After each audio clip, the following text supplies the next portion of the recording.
Hi అండి. నమస్తే. Welcome to my channel voice of Lakshmi. ఈరోజు మనం వసుంధర అనే కలం పేరుతో ప్రసిద్ధి చెందిన ప్రముఖ రచయిత దంపతులు శ్రీ జొన్నలగడ్డ రాజగోపాలరావు గారు, శ్రీమతి రామలక్ష్మి గారు రచించిన ఆడపడుచు అనే ఒక చక్కటి కథను వినేద్దామండి. ఇక కథ మొదలు పెడదామా? రాత్రి 8 గంటల సమయం. నేలంతా పిండారబోసినట్లు, వెన్నెల్లో జలకాలాడుతుందా అన్నట్లు పెరట్లో అసహనంగా అటు ఇటు పచార్లు చేస్తోంది ముక్త. ఆమె ఆలోచనల నిండా భర్త గౌతమ్ ఉన్నాడు. వారిద్దరికీ వివాహమై ఏణ్ణర్థం దాటింది. పెళ్లికి ముందు ముక్త జీవితం గురించి ఎన్నో కలలు కంది. ఆమె తండ్రి బడి పంతులు. అదృష్టం కొద్దీ 3 పిల్లలు. అందులో తనొక్కతే ఆడపిల్ల. గారంగానే పెరిగింది, కానీ కోరికలేమీ తీరేవి కాదు. తండ్రి తనకొచ్చే జీతంలో ఒబ్బిడిగా గడుపుకుంటూ తన కోరికలన్నీ త్యాగం చేసి పిల్లల భవిష్యత్తుకు బంగారు బాట వేయాలనుకున్నాడు. ఆ ప్రయత్నంలోనే ముక్తకు గౌతమ్ వంటి వరుణ్ణిచ్చి చేశాడు. గౌతమ్ ఉద్యోగం ప్రైవేట్ కంపెనీలో. ఎంఏ పాస్ అయ్యాడు. నెలకి 1500 జీతం అంటే చాలా ఎక్కువనే అనుకుందామే. వేరుకాపురం ప్రారంభించాక కానీ అసలు విషయం తెలియలేదు. ముక్త కలలు కనేలాంటి ఇల్లు కావాలంటే అద్దె కనీసం 1000 రూపాయలు అవుతుంది. 350 రూపాయలు ఇచ్చి ఓ 2 గదులు ఇంట్లో ఉంటున్నారు. అందులోనే అదృష్టం ఇంటికి కాస్త పెరడుండటం. గౌతమ్కి ఇంటి బాధ్యతలున్నాయి. నెల అతడు తల్లిదండ్రులకి 200 రూపాయలు పంపిస్తూ ఉంటాడు. పెళ్లికి ముందు అతడు తన గురించంటూ ఏమీ నిలవేసుకోకుండా మిగిలిందంతా తల్లిదండ్రులకే పంపేవాడు. ఒక్కసారిగా 10,000 ఖర్చు పెట్టలేక గౌతమ్ స్కూటర్ కొనటం లేదు. అతడు ఆఫీస్కి బస్సులోనే వెళ్తాడు. ముక్తకు గట్టిగా తనకు నచ్చిన చీర కొందామంటే లేదు. మంచి చీరలేవి 250కి తక్కువలో లేవు. నెల ఖర్చుల్లో జాగ్రత్తగా ఉంటే 6 నెలలకొకసారి దర్జాగా ఉండొచ్చు అని గౌతమ్ అంటాడు. బయటకు వెళ్ళినప్పుడల్లా దర్జాగా ఉండాలని ముక్త కోరిక. బయటకు వెళ్తే ఆటోలో వెళ్ళాలి. బయట కూర్చుంటే ఐస్ క్రీంలు తినాలి. అందుకే దంపతులిద్దరూ కలిసి బయటికి వెళ్ళటం తగ్గించేశారు. ఇంట్లోనే ఒకరినొకరు చూసుకుంటూ ఒకరితో ఒకరు కబుర్లు చెప్పుకుంటూ గంటలు క్షణాల్లా దొర్లించేయగలమని గౌతమ్ అంటాడు. ముక్త మనసుకది సరిపడలేదు. ఆమెకు బయట ప్రపంచంలో తిరగాలని ఉంది. తమందరికీ కనపడాలి. తను రాకుమారిలా, తన పక్కన భర్త రాజకుమారుడిలా ఇద్దరూ విహరిస్తూ ఉంటే లోకమంతా కళ్ళప్పగించి తమ వంకే చూడాలన్నది ఆమె కోరిక. భర్త తనను ప్రేమించటంలో ఆమెకు ఆనందం లేదు. భర్త తనకిచ్చే హోదాను ప్రదర్శించటంలోనే ఉంది ఆమె సంతోషం. మీ అంతస్తు హోదా పెరగాలి, అందుకోసం మీరేం చేసినా నాకు అభ్యంతరం లేదు అని తరచుగా ఆమె భర్తతో అంటూ ఉండేది. భార్య అంటే ఎంతో ఇష్టపడే గౌతమ్ ఆమె కోరిక మన్నించి తన హోదాను పెంచుకోవాలనే ఉంది. కానీ అతడి పర్మిషన్లు అతడికున్నాయి. ఆ విషయం భార్య ముందు ఒప్పుకోవటం ఇష్టం లేక ప్రేమ గొప్పతనాన్ని పొగుడుతూ ఉండేవాడు. జీవితంలో ప్రేమను మించింది ఏదీ లేదని, ఏ దారి తొక్కినా డబ్బు సంపాదించొచ్చునని, ప్రేమ అలా దొరికేది కాదని భార్యతో అంటూ ఉండేవాడు. ముక్త ప్రేమ తనకు లభించటం వల్ల ఇతర భోగభాగ్యాల మీద మనసు లేదన్నాడు. భార్య కూడా అలాగే అంటుందని ఆశించాడు. కానీ ముక్త అతడేదారైనా సరే తొక్కి డబ్బు సంపాదిస్తే అప్పుడే అతన్ని నిజంగా ప్రేమించేలా ఉంది. ఈ విషయం చూచాయిగా పెళ్ళైన 6 నెలల్లోనే గ్రహించాడు గౌతమ్. అతడిది గ్రహించాక మరో ఏడాది గడిచింది. సరిగ్గా నిన్నటి రోజున గౌతమ్కి ఈ విషయం మరింత ఎక్కువగా గ్రహించాల్సిన అవసరం ఏర్పడింది. గౌతమ్ బాస్ పేరు భానుప్రకాష్. అతడికి బాగా డబ్బున్నప్పటికీ సింపుల్గా ఉంటాడు. తన కింది వారందరితోనూ అరమరికలు లేకుండా మాట్లాడతాడు. కంపెనీ యాజమాన్యంలో అతడికి చాలా మంచి పేరుంది. భానుప్రకాష్ ఇంట్లో పేరంటానికి పిలుపు భానుప్రకాష్ ద్వారా అందింది గౌతమ్కు. భానుప్రకాష్ భార్య సంధ్యకు 2 రోజుల నుండి జ్వరం. ఆ కారణంగా అందరిళ్లకు స్వయంగా వెళ్ళి పిలవటం లేదు. చాలామందిని ఫోన్ ద్వారా పిలిచింది. కొందరికి కారులో మనిషి ద్వారా కబురంపింది. ఆఫీస్ స్టాఫ్కు భానుప్రకాష్ను చెప్పమంది. పేరంటం గురించి గౌతమ్ భార్యకు చెప్పాడు. అతడు భానుప్రకాష్ వైభవాన్ని వర్ణించి, అక్కడ నీకు గొప్ప గొప్ప వాళ్లతో పరిచయాలవుతాయి అన్నాడు. ముక్తకా సరదా ఉన్నట్లేదు. ఆమె తను వెళ్ళనంది. నాకు మంచి చీర లేదు, పార్టీకి ఎలా వెళ్ళను? ముక్తకు పెళ్లినాటి పట్టు చీరలు 2 ఉన్నాయి. కానీ ముక్తకు పట్టుచీర కట్టుకోవటం ఇష్టం లేదు. వెళ్ళేది పేరంటానికైనా పట్టుచీర నా వయసుకి తగ్గది కాదు. మంచి గార్డెన్ చీర అయితే బాగుంటుంది అంది ముక్త. 2 నెలల క్రితం గౌతమ్ ఆమెకు గార్డెన్ చీర కొన్నాడు. ఖరీదు 280 రూపాయలు. గొప్పవాళ్ళింటికి పేరంటానికి వెళుతూ నగలేసుకోకుండా ఎలా?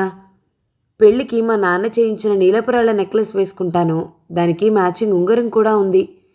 ఈ రెండూ ఉన్నవి. వాటికి మ్యాచింగ్ చీర లేకపోతే ఏం బాగుంటుంది?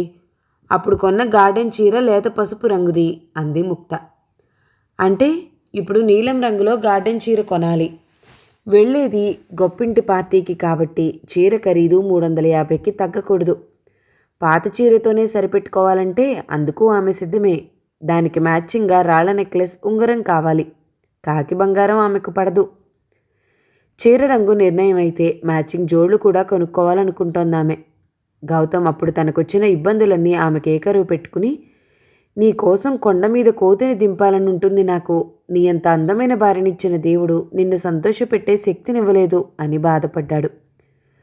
ముక్త అతడి జుట్టులోకి వేళ్లు పోనిచ్చి ఎంతో ప్రేమగా, పోనీలెద్దురు, నాకు మీ ప్రేమాభిమానాలు చాలు, పేరంటానికి వెళ్ళకపోతేనేం అంది. అది బాస్ ఇంటి పిలుపు. వెళ్ళకపోతే ఆయన కోపం వస్తుంది.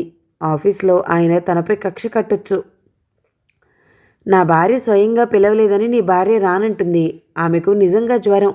నీ భార్యను ఎలాగోలా ఒప్పించాలి అన్నాడు బాస్ ప్రతి ఉద్యోగితో. ముక్త వెళ్లకుంటే అది అసహాయతగా కాక అహంకారంగా భావించబడుతుంది. గౌతమ్ భార్యకు తన ఇబ్బంది చెప్పుకున్నాడు. మీరు మీ సంగతే చూసుకుంటున్నారు, నా సంగతి ఆలోచించరేం? ఆడాళ్ళ మధ్య ఎన్నో ఉంటాయి. నలుగురిలోనూ అవమానపడే కంటే పేరంటానికి వెళ్ళకపోవటమే మేలు అంది ముక్త. చివరికి గౌతమ్ అప్పు చేయాలని నిర్ణయించుకున్నాడు. నెలాఖరు రోజుల్లో 500-600 మాటలు కాదు. అతడు తన ప్రయత్నం తను చేస్తున్నాడు. ఆ రోజు ఆఫీస్ నుంచి పెందరాళే ఇంటికి వచ్చేస్తానని, ఇద్దరం కలిసి షాపింగ్కి వెళ్దామని భర్త ఆమెకు చెప్పాడు. పెందరాడే అన్నవాడు అసలు టైం దాటినా ఇంటికి రాలేదు. టైం 8 అయింది. అయినా అతడు ఇంకా రాలేదు. ముగ్ధ అసహనంగా పచార్లు చేస్తోంది పెరట్లో. పేరంటం వంకపెట్టి గార్డెన్ చీర కొనుక్కోవాలనుంది ఆమెకు. కానీ ఏదైనా కుంటిసాకు చెప్తాడేమోనని ఆమె భయం. గుమ్మంలో ఎదురు చూసి చూసి చివరికి పెరట్లోకొచ్చింది. ఆకాశంలో వెలిగిపోతున్న చంద్రుడు కానీ, అతడు కురిపిస్తున్న వెన్నెల కానీ ఆమెకు సంతోషాన్ని ఇవ్వటం లేదు. తలుపు తట్టిన శబ్దం కోసం ఎదురు చూస్తోంది. చివరికి ఆ శబ్దం ఆమెకు వినిపించింది. ఒక్క పరుగున ఇంట్లోకి వెళ్ళి తలుపు తీసింది. గుమ్మంలో గౌతమ్. ఇంత ఆలస్యమైందేం అంది ముక్త. ఆలస్యమైతేనేం, డబ్బు దొరికింది. ఎల్లుండి కదా, రేపు సాయంత్రం మనం షాపింగ్కి వెళ్దాం అన్నాకనే గౌతమ్ లోపల ప్రవేశించాడు. భానుతేజంలో వెన్నెలలు కురిపిస్తూ ఎందరికో కవితావస్తమైన పున్నమి చంద్రుని మించి గౌతమ్ ముఖం వెలిగిపోతుంది. ఆ వెన్నెలలు ముక్తకి ఆనందాన్ని కలిగిస్తున్నాయి. ఆటో ఆ బంగళా ముందాగింది. ముక్త ఆటో వాలాకు డబ్బిచ్చి కిందికి దిగింది. ఎదురుగా చిన్న గేటు. ముక్త గేట్ తీసుకుని లోపలికెళ్ళింది. ఇంటి చుట్టూ పూల తోట. తోటలో రకరకాల పూలు, అందమైన పూలు. ఆ పూలన్నీ ముక్తని పలకరిస్తున్నాయి. ముక్త వాటి అందాన్ని చూడటం లేదు, పలకనింపుని వినటం లేదు. ఆ పూలతోట యజమానురాలిని తలుచుకుని అసూయపడుతోంది. ఆ అసూయతోనే ఆమె ఆ ఇంట్లో ప్రవేశించింది. ముందుగానే ఉందో పెద్ద హాలు. ఆ హాల్లోనే పేరంటాళ్ళున్నారు. ముక్త ఆ గుమ్మంలో అడుగు పెట్టగానే చాలామంది కళ్ళటి తిరిగాయి. ఆ ఇంటిని దూరాన్నించి చాలాసార్లు చూసింది ముక్త. లోపలికి వెళ్ళటం మాత్రం అదే మొదలు. ఒక సన్నని పొడవాటి స్త్రీ ఆమెను సమీపించింది. ఆమె మరీ అంత అందగత్తె కాకపోయినా హుందాగా ఉంది. ఛాయ మాత్రం బంగారంలా మెరిసిపోతోంది. ఆమె కళ్ళలో కనిపించని విషాదం. అది కూడా ఆమెకు అందాన్నే ఇచ్చింది. నేను మిసెస్ భానుప్రకాష్, అంటే సంధ్య. మీరు మిసెస్ గౌతమ్ కదూ, మీ పేరు అందామె. ముక్త, మీ అందానికి తగ్గ పేరు అందామె. తను మిసెస్ గౌతమ్ అని ఆమెకెలా తెలిసిందా అని ఆలోచిస్తూ లోపల అడుగుపెట్టింది ముక్త. దూరంగా నిర్మల కనపడింది. నిర్మల సదానందం భార్య. సదానందం గౌతమ్కు సీనియర్ కొలీగ్. వారందరికీ చాలా కాలం నుంచి పరిచయం ఉంది. నేను ఫలానా అని నిర్మల చెప్పుంటుంది అనుకుంది ముక్త. అయితే నిర్మల ముక్తను పలకరించలేదు, ఆమె వంక చూడలేదు. అక్కడ పెత్తనం చలాయిస్తూ హడావిడి పడిపోతుంది. తనకు లభించిన కొత్త పదవిని నిర్వహించటంలో ఉన్న ఆనందం ఎరుగున్న వారిని పలకరించటంలో ఆమెకున్నట్లు లేదు. సంధ్య ఆమెను కాస్త లోపలికి తీసుకెళ్లి ఓ కుర్చీలో కూర్చోమని చూపించింది. ముక్త కుర్చీలో కూర్చుంది. కొత్త మోడల్ ఫైబర్ గ్లాస్ కుర్చీ అది. రంగురంగుల చీరల్లో ఆడవాళ్లున్నట్లే ఆ కుర్చీలు కూడా వివిధ రంగుల్లో ఉన్నాయి. కుర్చీలో కూర్చుంటే మెత్తగా సోఫాలో కూర్చున్నట్లుంది. చాలా ఉన్నాయి, కొన్నారో అద్దెకి తెచ్చారో అనుకుంది ముక్త. సంధ్య అక్కడి నుంచి వెళ్ళిపోయింది. ముక్తకు పక్కనే కూర్చున్న ఒక ఆమెను పలకరించి, మిమ్మల్ని ఎప్పుడూ చూడలేదు అంది. నేను అంతే అంది ముక్త. పక్కనున్న ఆవిడ దెబ్బతిని, నా పేరు సరళ, మా వారు రావణ్ రావు కంపెనీలో మేనేజింగ్ డైరెక్టర్ అంది. ముక్త ఏదో అనేలోగానే ఆమె తన భర్త గురించి చాలా వివరాలు చెప్పుకుని, ముక్త గురించి ఏమీ అడగలేదని గుర్తించిందో ఏమో, మీ వారేం చేస్తున్నారు అని అడిగింది. తటపటాయిస్తూనే చెప్పింది ముక్త. ఓహో అంది సరళ. తర్వాత ఆమె తన కాటు పక్కనున్న మరో స్త్రీతో కబుర్లు ప్రారంభించింది. తన హోదా తెలియగానే సరళకు తనపై ఆసక్తి నశించిందని గ్రహించిన ముక్తకు మనసు చివుక్కుమంది. అప్పుడు ఆమె అక్కడున్న వారొక్కరినే పరిశీలిస్తోంది. ప్రతివారి ముఖంలోనూ డబ్బు కళ స్పష్టంగా కనపడుతోంది. కానీ వారందరిలోకి తనే అందంగా ఉంది. ఇంకా చెప్పాలంటే తను హీరోయిన్లా ఉంది. అక్కడ చాలామంది స్త్రీలు గుంపులు గుంపులుగా చేరి మాట్లాడుకుంటున్నారు. ముక్తకి తోడెవరూ లేరు. ఎవరైనా కొత్తవారు రాగానే చాలామంది ఆమె చుట్టే చేరుతున్నారు. సరళ తన హోదా గురించి చెప్పేసిందేమో, ఎవరూ తన పక్కకు రావటం లేదు అని ముక్త అనుకుంది. ఆ సమయంలో అక్కడికొక యువతి ప్రవేశించింది. ఆమెకు సుమారు 30 ఏళ్లుంటాయి. సుమారైన అందగత్తామె. మనిషి హుందాగా గంభీరంగా ఉంది. ఆమె లోపలికి రాగానే సంధ్య ఆమెను రిసీవ్ చేసుకునేందుకు వెళ్ళింది. రా పావని అందామె. ఆ మాటలు హాల్లో అందరికీ వినిపించాయి. సంధ్య పావనిని హాల్లో కుర్చీలో కూర్చోపెట్టకుండా లోపల గదిలోకి తీసుకెళ్ళింది. హాల్లో ఒక్కసారి నిశ్శబ్దం. ముక్త ఆశ్చర్యపడింది. ఎవరి పావని? వస్తూనే ఇక్కడింత నిశ్శబ్దాన్ని ఎలా సృష్టించగలిగింది? సంధ్య ఆమెను ప్రత్యేకంగా లోపలికెందుకు తీసుకెళ్ళింది? పక్కనున్న సరళ మరో ఆమెతో అంటోంది. పావనిట పావని, కనీసం పేరు మార్చుకోవాలనైనా తోచలేదు. బాగా చెప్పారు. మనమైతే జరిగిన దానికి ఏ నుయ్యో గొయ్యో చూసుకునేవాళ్ళం అంది సరళ పక్కనున్నామె. ముక్త కుతూహలం చంపుకోలేక, ఎవరండి ఆ పావని అని సరళ అడిగింది. ఆ ప్రశ్నకు సరళ ముందుగా చలించలేదు. అయితే తనకో గొప్ప అవకాశం పోనున్నదని వెంటనే ఆమె గ్రహించుండాలి. ముక్తవైపు తిరిగింది. స్నేహభావంతో పలకరించటానికి మనిషి తన చుట్టూ ఎన్నైనా అడ్డుగోడలు నిర్మించుకుంటాడు. కానీ సత్యం ఏంటంటే, మనిషిని కించపరచటానికి అదే మనిషి ఎన్ని మెట్లైనా దిగిరావటానికి సంకోచించడు. సరళ నోట ముక్త పావని కథ వింది. పావనికి ఓ ప్రియుడున్నాడు. పెళ్లికి ముందే వారిద్దరికీ సంబంధం ఏర్పడింది. ప్రియుడు ఆమెను మోసం చేశాడు. పావని అబార్షన్ చేయించుకుంది. అబార్షన్ చేసిన డాక్టరే ఆమె అంటే ఇష్టపడి పెళ్లి చేసుకున్నాడు. అలా కొన్నేళ్లు గడిచాయి. ఎక్కడికో పోయిన పావని ప్రియుడు ఊరికి తిరిగొచ్చాడు. పావనిని బ్లాక్మెయిల్ చేయాలనుకున్నాడు. ఫలించలేదు. పావని కథ భర్తకి తెలుసునని తెలిసాక అతడు ఆమెను రేప్ చేశాడు. పావని పోలీస్ రిపోర్ట్ ఇచ్చింది. పావని ప్రియుడికి యావజ్జీవ కారాగార శిక్ష పడింది. జరిగిన దానికి పావని సిగ్గుపడలేదు. పైగా ధైర్యంగా తలెత్తుకొని తిరుగుతుంది. పావని భర్తకి ఆమె అంటే ప్రాణం. అతడు బహుశా నపుంసకుడై ఉండాలి. లేకుంటే చెడిన ఆడదాన్ని ఎందుకు పెళ్లి చేసుకుంటాడు? ఆ తర్వాత ఆమె అత్యాచారానికి గురైతే ఎందుకు మన్నిస్తాడు? అనాదిగా మగాడి వంచనకు, అత్యాచారానికి గురవుతోంది ఆడది. నా ధైర్యం, నా భర్త సహనం ఆ వంచకులకు ఎదురు దెబ్బ. మహిళామణులకు కొత్త ఊపిరి అంటుంది పావని. పావని భర్త హస్తవాసి మంచిది కాబట్టి సమాజంలో ఆయనెవరూ చిన్నచూపు చూడటం లేదు. కానీ సంప్రదాయానికి విలువనిచ్చే సమాజంలో పావని పతితగానే గుర్తించబడుతోంది. ఎందరో ఆమెను వెలివేశారు. ఎక్కువ పార్టీలకు పావని రాదు. సాటివారు వేసే ప్రశ్నలు ఆమె భరించలేదు. ప్రశ్నలు వేయని చోట వారి చూపులను కూడా ఆమె భరించలేదు. నేనేమీ తప్పు చేయలేదు. ఓ పురుషుణ్ణి నమ్మి ప్రేమించి నా తను నర్పించాను. అతడు నన్ను మోసం చేశాడు. తర్వాత నాకు పెళ్ళయింది. నిండు మనసుతో నా భర్తను ప్రేమించాను. నన్ను మోసగించినవాడు నాపై అత్యాచారం చేశాడు. అందులో నా తప్పే ఉంది. నా దురదృష్టం. వాడు మళ్ళీ మరొకరిపై అత్యాచారం చేయకూడదని పోలీసులకు అప్పగించాను. సమాజం నా ధైర్యాన్ని అభినందించాలి అంటున్నామె. ఆమె ధైర్యం సాటి ఆడివారిలో ఆమెకు సానుభూతి లేకుండా చేసింది. ఎవరి విషయం ఎలా ఉన్నా సంధ్య పావనిని ప్రతి పేరంటానికి, పార్టీకి పిలిచి తీరుతుంది. పార్టీలో ఇతరులెవ్వరికీ పావని రాక గిట్టదని ఆమెకు తెలుసు. అందుకే ఆమెను ప్రత్యేకంగా లోనికి పిలిచి వాయినాలిచ్చి ముందుగా పంపేస్తుంది. ఆమె వెళ్ళిపోయాకనే అసలు ఫంక్షన్ ప్రారంభమవుతుంది. పావనికి సిగ్గులేదు. తన్ను చూసి నవ్వుకుంటారని తెలిసి కూడా పిలిచిన ప్రతి చోటకి వెళ్తుంది. పావనికి అహంకారం. నలుగురిని పిలిచి పలకరించి స్నేహం పెంచుకోవాలని చూడదు. తనతో స్నేహం కోరేవారు తననే పలకరించాలంటుంది. సంధ్యకు పావనితో స్నేహం ఎందుకో తెలీదు. పావని భర్త సంధ్యకు ఫ్యామిలీ డాక్టర్ కూడా కాదు. సరళ అభిప్రాయంలో సంధ్య అమాయకురాలు, మాయామర్మం తెలియని మనిషి. పావనికెక్కడా స్నేహితురాళ్ళు లేరు. సంధ్యను ఆమె బుట్టలో వేసుకుని స్నేహితురాల్ని చేసుకుంది. పావని గురించి ఇంకా రకరకాలుగా చెప్పాలనుకుంది సరళ. కానీ ఇంతలోనే వాయినం తీసుకుని వెళ్ళిపోతుందామె. ఆమె వెళ్ళిపోయేదాకా హాల్లో నిశ్శబ్దం. పావని నిష్క్రమించాకనే అక్కడ కార్యక్రమం ప్రారంభమైంది. కార్యక్రమం నడుస్తూ ఉండగా ఎందుకో భానుప్రకాష్ వచ్చాడు. సంధ్య అతడికి ఎదురై, ఈ సమయంలో వచ్చారేమిటి అంది. అతడు నవ్వాడు. అతడి రూపం అతడి హోదాకు తగ్గట్లే ఉంది. ఎందరో కన్నెపిల్లలు కలలు కనే సినీ హీరోలా ఉన్నాడతను. అతడి నవ్వు మాత్రం సినీ హీరోల నవ్వు కంటే మనోహరంగా ఉంది.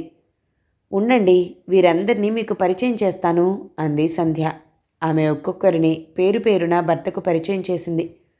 వారిలో చాలామంది భానుప్రకాష్కు తెలుసు. తనకు తెలియని వారి వంక అతను కుతూహలంగా చూస్తున్నాడు. తనను పరిచయం చేయగానే నమస్తే అన్నాడతను. నమస్తే అంది ముక్త. క్షణకాలం ఇద్దరి చూపులు కలిశాయి. అతడి చూపుల్లో అయస్కాంతం వంటి ఆకర్షణ చూసింది ముక్త. భానుప్రకాష్ లోపలికి వెళ్ళిపోయాడు. పావని అయితే నమస్తే చెప్పి ఊరుకోదు, షేక్ హ్యాండ్ ఇస్తుంది అంది సరళ. 4-5 నవ్వారు. మన సాంప్రదాయం అంతా ఆడదాని పవిత్రతలో ఉంది, అది నిలుపుకొని నాడు మనం కాదు అంది ఇంకొక ఆమె. ముక్త కూడా సంభాషణలో ఆసక్తిగా పాల్గొంది. డబ్బున్నవారికి లేనివారు చులకన, అధికారం ఉన్నవారికి లేనివారు చులకన, నీత్యపరులకు అవినీతిపరులు చులకన. కానీ లేనివాళ్ల శ్రమతో ఉన్నవాడి దగ్గర డబ్బు చేరుతుంది.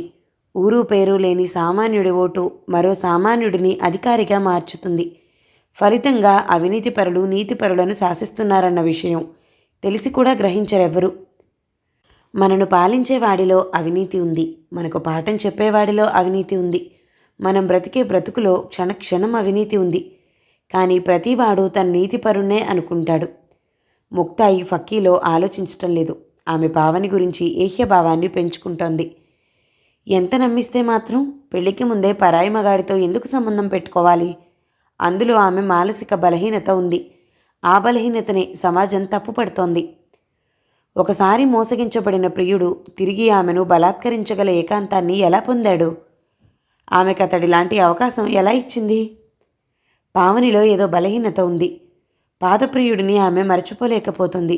లేక నలుగురు అనుకుంటున్నట్లు ఆమె భర్త నపుంసకుడే కావచ్చు. తన కోరికలను చంపుకోలేక, మనసును అదుపులో పెట్టుకోలేక ఆమె పాతప్రియుడితో తిరిగి సంబంధం పెట్టుకుని పట్టుబడితే దాన్ని బలవంతంగా మార్చి ఉంటుంది. ఛీ, ఎలాంటి ఆడది! క్రమంగా పేరంటం కార్యక్రమం ముగిసింది. వచ్చిన వారిలో చాలామందిని వెనక్కి తీసుకుని వెళ్ళటానికి కార్లు వచ్చాయి. తను లేచింది ముక్త. మొదటిసారి వచ్చారు, కాసేపు కూర్చోండి అంది సంధ్య. ముక్త ఆమె బలవంతం చేయగా కాదనలేకపోయింది. అంతా వెళ్ళిపోయాక సంధ్య ముక్త మిగిలారు. అప్పుడు సంధ్య ముక్తను ఆమె గురించిన వ్యక్తిగత వివరాలు అడిగింది. మొదట్లో తటపటాయించిన క్రమంగా సంధ్యతో మంచి స్నేహితురాలిగా భావించి ఒక్కొక్కటిగా కుటుంబ విశేషాలు చెప్పింది ఆమెకు ముక్త. తన కుటుంబం గురించి చెప్తున్నప్పుడు ముక్త కళ్ళలో కనపడ్డ మెరుపును చూసింది సంధ్య. మధ్యతరగతి కుటుంబాల్లో ఆర్థిక సమస్యలు ఉన్నప్పటికీ అభిమానాలు, ఆత్మీయత వాటిని కమ్మేస్తాయి అంది సంధ్య. అవును, అమ్మన్నా, నాన్నన్నా, అన్నయ్యలన్నా నాకెంతో ఇష్టం అంది ముక్త. నాకు అంతే, నేను మధ్యతరగతి నుంచే వచ్చాను. మా వారు కూడా మధ్యతరగతిలోనే పుట్టి పెరిగారు. ఇప్పుడు ఐశ్వర్యం పేరుకున్నప్పటికీ మేము వీలైనంత సింపుల్గా ఉంటాం. మాకిద్దరు పిల్లలు, ఇద్దరూ స్కూల్కి వెళ్తున్నారు. వాళ్ళని కూడా మధ్యతరగతి వాతావరణంలోనే పెంచాలన్నది మా కోరిక. అందుకే తరచూ మేము బంధువుల ఇళ్లకు వెళ్తూ ఉంటాం. స్నేహం కూడా ఎక్కువగా మధ్యతరగతి వారితోనే అంది సంధ్య. ఆమె మాటిమాటికి మధ్యతరగతి అంటూ ఉంటే ముక్తకది తననే ఉద్దేశించి అన్నట్లు అనిపిస్తుంది. సంధ్య తనకంటే చాలా ఎత్తులో ఉన్నదనిపిస్తుంది. ఈ తరహా సంభాషణ ఆమెకు నచ్చలేదు. మాట మార్చటం కోసం ఆమె పావని ప్రసక్తి తెచ్చింది. సంధ్య ముఖం పాలిపోయింది. పావని గురించి మీకెవరు చెప్పారు అందామె. ఇక్కడ చేరిన వాళ్ళంతా ఆమె గురించే మాట్లాడుకుంటున్నారు. మీరు మంచివారు కాబట్టి కానీ ఆమె వంటి వారితో స్నేహం చెయ్యరు అన్నారు. పావని చేసిన తప్పేమిటో వాళ్ళు మీకు చెప్పారా? ముక్త పావని గురించి తను విన్నది ఆమెకు చెప్పి ఇది నిజమేనా అంది. నిజమే, కానీ మీకు అందులో తప్పు కనపడుతుందా? అంది ముక్త ఆలోచించకుండా. వెంటనే ఊ అనటం కాదు, కాసేపు ఆలోచించి చెప్పండి. ఇందులో ఆలోచించటానికే ఉంది? బలహీనతను జయించటంలోనే సంస్కారం ఉంది. సంస్కారం బలహీనతను జయించటంలో కాదు, మన్నించటంలో ఉంది అని. పావని పరిస్థితులు మీకే ఏర్పడితే ఏం చేసేవారు అంది సంధ్య. ఆ పరిస్థితులని ఆమె ఆహ్వానించింది.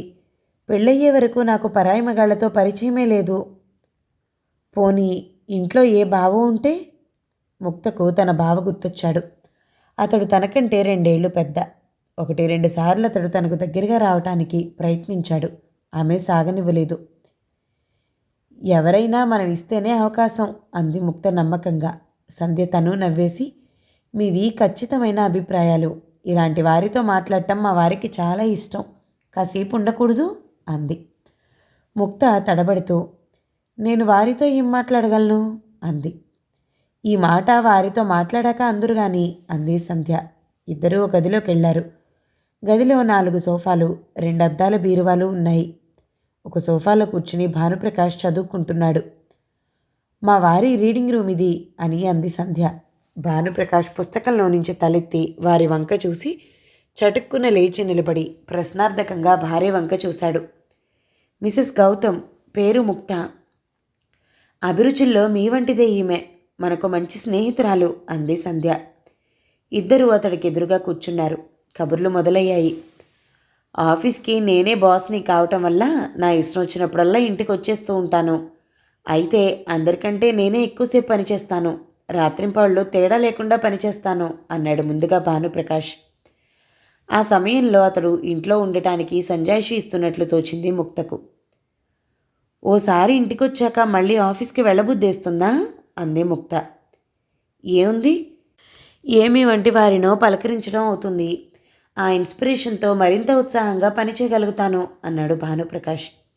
ముక్త ఇబ్బందిగా నవ్వింది. సంధ్య వెంటనే, అయితే మీ స్టాఫ్ని కూడా ఓ వేళాపాళా లేకుండా ఇంటికి పంపేస్తూ ఉండండి, బాగా పనిచేస్తారు అంది. నువ్వు చెప్పింది ఆలోచించాల్సిందే అంటూ భానుప్రకాష్ ఆలోచనని అభినయించసాగాడు. మీరు ఆలోచిస్తూ ఉండండి, నేను ఇప్పుడే వస్తాను అంటూ సంధ్య అక్కడి నుంచి లేచి వెళ్ళిపోయింది. ముక్త తను లేవాలనుకుంది, కానీ సంధ్య చాలా త్వరగా వెళ్ళిపోయింది. ముక్త లేచేలోగా భానుప్రకాష్ ఆమెతో, మిగతా స్టాఫ్ విషయం ఎలా ఉన్నా మీ వారిని ఆఫీస్ మధ్యలో ఇంటికి పంపలేను. మాకు మీరు ఇన్స్పిరేషన్ కావచ్చు, కానీ మీ వారికి అట్రాక్షన్ అంటే అయస్కాంతం. ఒకసారి ఇంటికి వెళ్తే ఇక రాలేడు అన్నాడు. ముక్తకి ఏమనాలో తోచక ఇబ్బందిగా నవ్వింది. మిసెస్ ముక్త, మీ ముఖంలో సంస్కారంతో పాటు ఒక విధమైన గ్రేస్ ఉంది. ఏ దేశానికో మహారాణి కావలసిన సౌందర్యం మీది.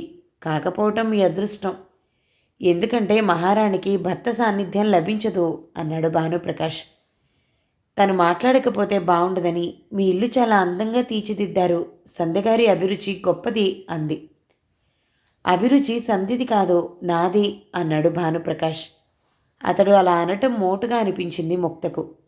భార్య గురించి తనన్న ఒకే ఒక మంచి ముక్క అతడు ఆమోదించకపోవటం సంస్కారం కాదనిపించింది ఆమెకు. భానుప్రకాష్ మళ్ళీ తనే, నేను సంధ్యని చిన్నబుచ్చాలని అలా అనలేదు. నిజం చెప్పడానికి నేను సంకోచించను. సంధ్య కూడా నా నిజాలంటే ఇష్టపడుతుంది. ఉదాహరణకు, మీరు వెళ్ళాక సంధ్యతో చెప్తాను, ఐశ్వర్యం ఉన్న నాకంటే మీరున్న గౌతమ్ అదృష్టవంతుడని. ఆమె ఏమీ అనుకోదు అన్నాడు. మొదటిసారిగా ముక్తకు చిరాకు కలిగింది. ఆ చిరాకు ముఖంలోనే వ్యక్తం చేసిందామె. భానుప్రకాష్ అది గమనించని వాడిలా, ఒక విధంగా నేను అదృష్టవంతుణ్ణి. నాకు తోచింది నేను ధైర్యంగా మాట్లాడగలను. ఎదుటి వాళ్లకు నా మాటలు చిరాకు కలిగించినా వింటారు. ఎందుకంటే నేను వారికో వారి భర్తలకో అధికారిని కనుక. ఎందరి భవిష్యత్తో నా చేతుల్లో ఉంది కనుక అన్నాడు. ముక్తకతడి మాటల్లో హెచ్చరిక కనపడింది. ఆ హెచ్చరిక ఆమె చిరాకును భయంగా మార్చింది. భానుప్రకాష్ ఆ భయాన్ని కూడా చదివినట్లే ఉన్నాడు. సినిమాల్లో అసభ్య దృశ్యాలు, సంభాషణలు ఉంటున్నాయి. వాటి కారణంగా చిత్రం ఘన విజయం సాధిస్తుందని నిర్మాతల అభిప్రాయం. పత్రికల్లో క్రమంగా అశ్లీలత చోటు చేసుకుంటోంది. పత్రిక సర్క్యులేషన్కై అవే కారణమని సంపాదకుల అభిప్రాయం. మనమంతా సినిమాలు చూస్తున్నాం, పత్రికలు చదువుతున్నాం, స్నేహితులతో చనువుగా మాట్లాడుకునేందుకు భయపడుతున్నాం. హేమమాలిని బాగుంటుంది, శ్రీదేవి బాగుంటుంది, భానుప్రియ బాగుంటుంది, వాళ్ళు బాగున్నారని చెప్పుకోవడానికి ఏమీ సందేహించని మనం మనలో మనం బాగోగుల గురించి చెప్పుకునేందుకు ఎందుకు తటపటాయిస్తామో నాకు తెలీదు. అందంలో మీరు వాళ్లను మించారు. సినిమాల్లో నటించని కారణంగా మీ అందం గురించి మాట్లాడటానికే భయపడాలా నేను? అతడి వాదన చిత్రంగా అనిపించింది ఆమెకు. ఏ మిథున్ చక్రవర్తో గోవిందాయో బాగుంటాడని మీరు మీ భర్తకి చెప్పకుండా ఉండగలరా? అది తప్పుగా మీ భర్త భావిస్తాడా? అలాంటప్పుడు అదే విధంగా నేను మీ గురించి మీరు నా గురించి మాట్లాడుకోవటం తప్పవుతుందా? ఇదంతా ఎందుకు చెప్తున్నారు? అంది ముక్త. స్నేహానికి మొదటి మెట్టు చనువు. అర్థం లేని బహువచనాలతో ఒకరినొకరు దూరం చేసుకోకూడదు. నేను నిన్ను నువ్వు అంటాను, నువ్వు నన్ను నువ్వు అను. ఆ విధంగా మనం స్నేహితులం అవుదాం. మన స్నేహం నా మానసిక వికాసానికి, మీ ఆర్థిక వికాసానికి మంచిది. నాతో స్నేహాన్ని ఆశించేవారు ఎందరో ఉన్నారు. కానీ నేను నాకు నచ్చిన వారితోనే స్నేహం చేస్తాను. నాకు నువ్వు నచ్చావు అన్నాడు భానుప్రకాష్. ముక్తకేం చెప్పాలో తెలియలేదు. అతడి చనువు ఆమెకిచ్చిందిగానే పరిణమించింది. భానుప్రకాష్ మళ్ళీ, నువ్వు బహుశా నా సంస్కారం గురించి ఆలోచిస్తూ ఉంటావు. నా సంస్కారం గొప్పది. ఆడవాళ్ళని స్నేహితులుగా చూడగలను. నా స్నేహితుల గురించి నా భార్యతో మామూలుగా మాట్లాడగలను. అదేవిధంగా ఆమె స్నేహితుల గురించి వినగలను. నా సంస్కారం గురించి ఆలోచించే ముందు ఈ సంభాషణ నీ భర్తకు చెప్పుకోగలవేమో ఆలోచించు. అతడి సంస్కారం గురించి తెలుస్తుంది నీకో అన్నాడు. ముక్తకి అంతా అయోమయంగా అనిపించింది. భానుప్రకాష్ మనసులో ఏదో దురూహ ఉన్నట్లు లీలగా తోస్తోందామెకు. నేను మధ్యతరగతిలో పుట్టి పెరిగాను. మధ్యతరగతి గురించి నాకు క్షుణ్ణంగా తెలుసు. మధ్యతరగతి అంటే నాకెంతో ఇష్టం. కానీ మధ్యతరగతిలో కొన్ని లోపాలున్నాయి. వారిలో ఫ్రాంక్నెస్ లేదు, నిజాయితీ లేదు, సాహసం లేదు. నేను జీవితంలో పైకి రావటానికి మధ్యతరగతి లోపాల్ని అధిగమించగలగటమే కారణం. నువ్వు అంతే. తలుచుకుంటే కార్లలో తిరగగలవు, మేడల్లో మసలగలవు, ఫోన్లలో మాట్లాడగలవు. మధ్యతరగతి లోపాల్ని జయించాలి అంతే.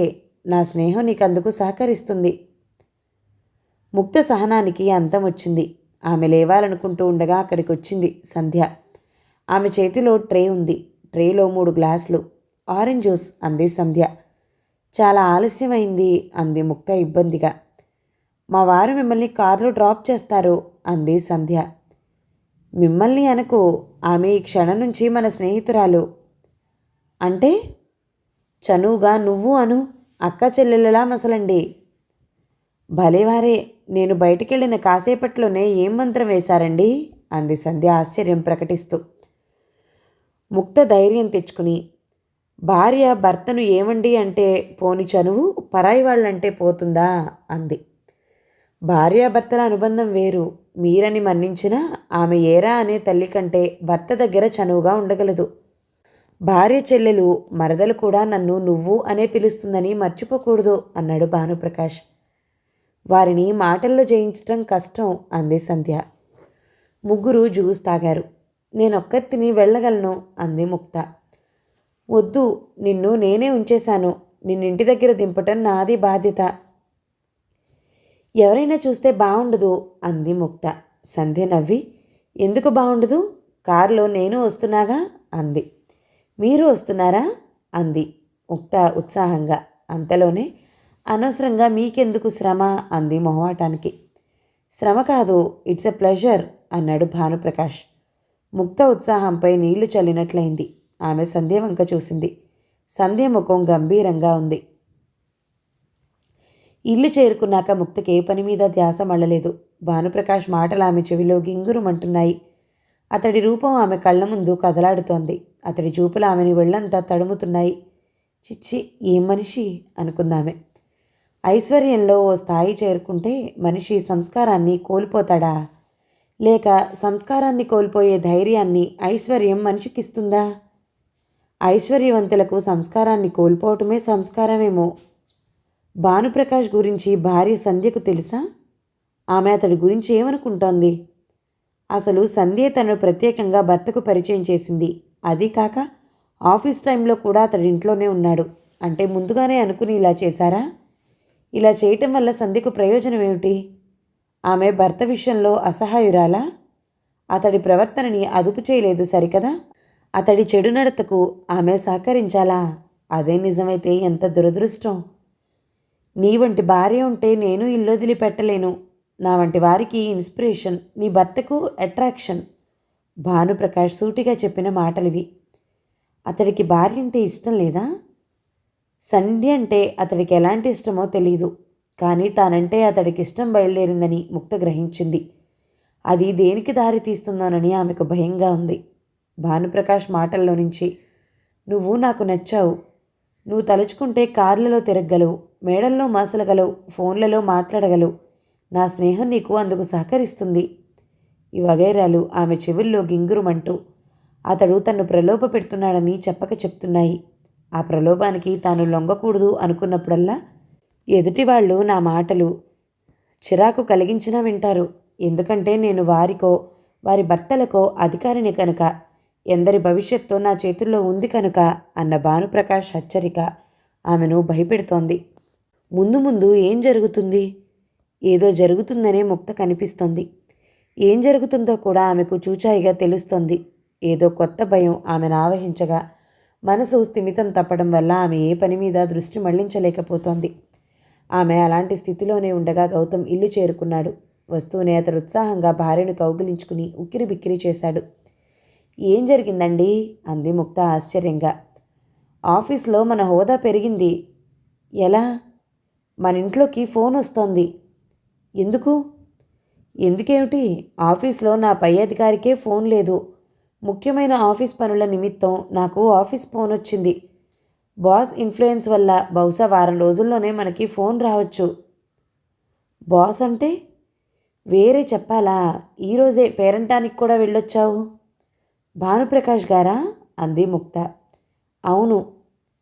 ముక్త చటుక్కున, ఈ ఫోన్ విషయం మీకెప్పుడు తెలిసింది? 5:45కి ఆఫీస్లో బాస్ అందరి ముందు అనౌన్స్ చేశాడు. చాలామంది అసూయపడ్డారు. చాలా కాలంగా ఈ ఫోన్ శాంక్షన్ తమకొస్తుందంటే తమకొస్తుందని అంతా ఆశపడుతున్నారు. నాకు వస్తుందని నేను కలలో కూడా అనుకోలేదు. It is a pleasant surprise అన్నాడు గౌతమ్. ఆయన మీకిది 5:45కి చెప్పారా? అవును. ఏం? ముక్త నిట్టూర్చింది. పేరంటంలో తన్ని కలుసుకుని మాట్లాడినాకనే భానుప్రకాష్ ఈ నిర్ణయం తీసుకున్నాడు. అతడు తనకు శక్తి చూపిస్తున్నాడు.